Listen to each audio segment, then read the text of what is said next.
Hello again. Okay. That's enough. Thank you. The purpose of this video is to talk a little bit about a very important aspect of North American English pronunciation. When we talk about the sounds of a language, the sounds that we hear or that we make, we often talk about consonant sounds and vowel sounds. Now, understand that I said vowel sounds, not vowel sounds. Those are different. So, English and Spanish share basically the same alphabet, and therefore we share the same vowel letters. Here we have A, E, I, O, U, and sometimes Y. Sometimes why ask why? Okay, so we share the same vowel letters, but English has many more vowel sounds than Spanish. So these same 5 or 6 letters have to represent maybe 19 or 20 different vowel sounds that we have in English. You can take a look at some of them here. These symbols that you see represent the sound. They are from the International Phonetic Alphabet.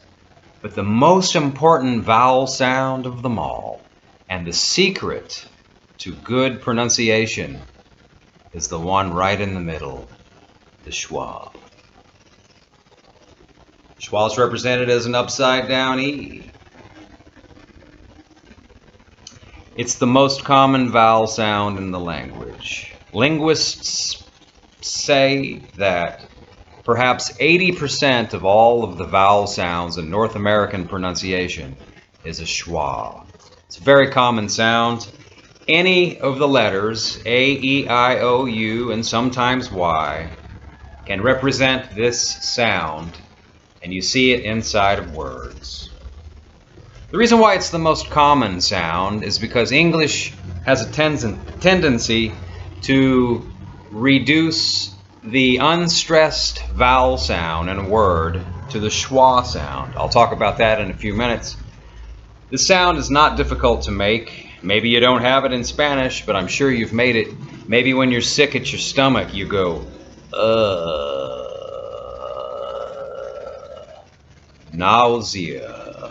Right? Like the picture. But instead of it's a very short, subtle sound, just like this. Look at this list of words. Listen how I pronounce them.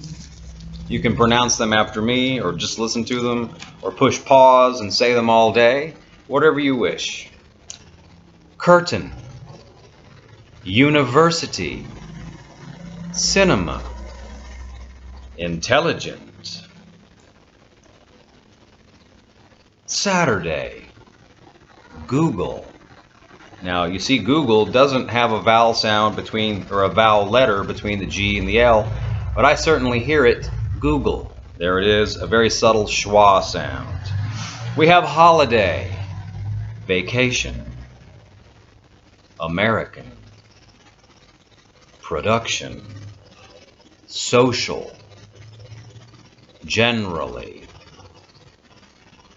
Now we see the list again, but this time I've put a line under the syllable or syllables with the schwa sound. Take a look again.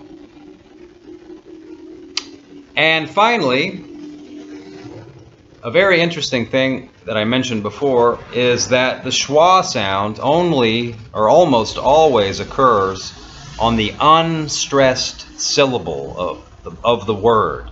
If you look at the list again, I have indicated where the stress is.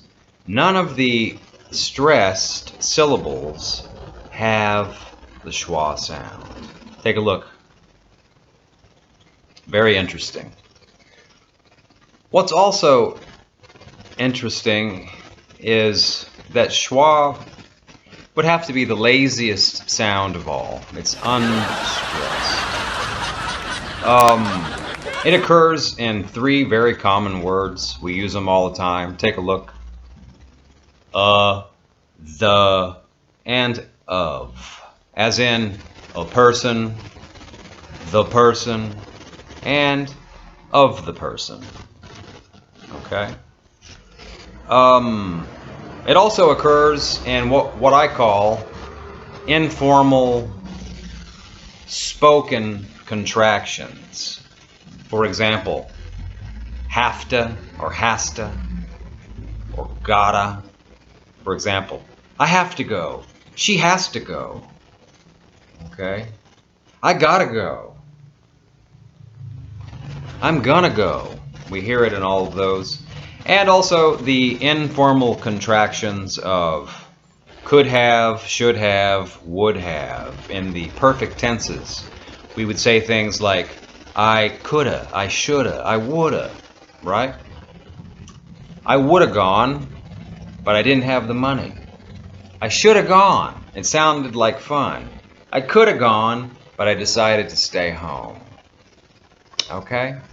So, for your homework, you can do something very productive and fun with the Google Translator. Go to the Google Translator, put these words in, and there's a button at the bottom you push, and you can hear how the words sound. The activity is to indicate which syllable has the schwa sound, and indicate which part of the word is stressed or not stressed. Okay? And that is one of your activities for this week.